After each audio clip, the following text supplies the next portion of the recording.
verse 11 of Psalms 103 tells us that the Lord has mercy on those who fear him.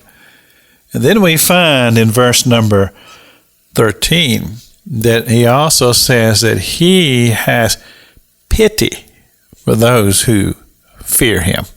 And he uses the description of a father and a son.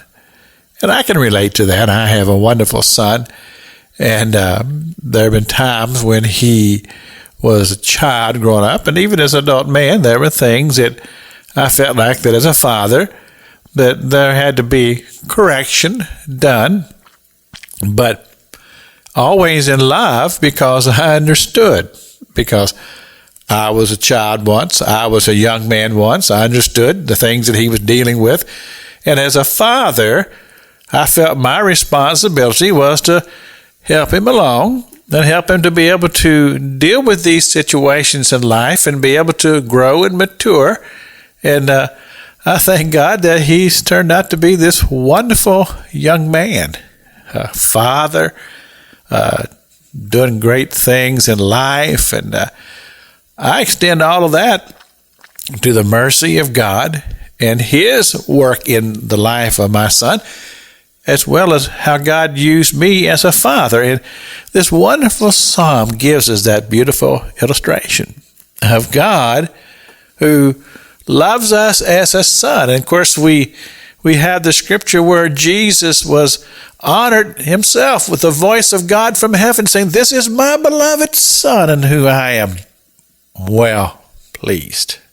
And here, this beautiful psalm that says, God pitieth those who fear him. Now listen to this.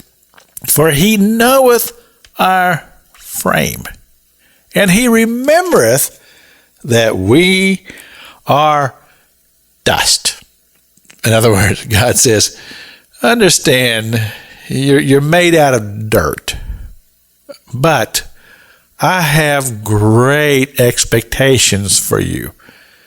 And so he extends his love and his mercy and his constant vigilance into our lives. And he is growing us and maturing us and correcting us and molding us into his wonderful image. I think about the song that the music group the Perrys sing, and it talks about potter knows the clay, and it talks about the work of the potter as the clay is circling around the wheel, and a beautiful illustration of God's workmanship and all of our lives as he's working and molding and creating us to be in his very image as a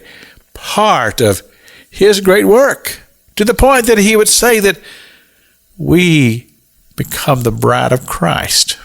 And he says that we become heirs and joint heirs with him. Oh, beautiful. Absolutely glorious.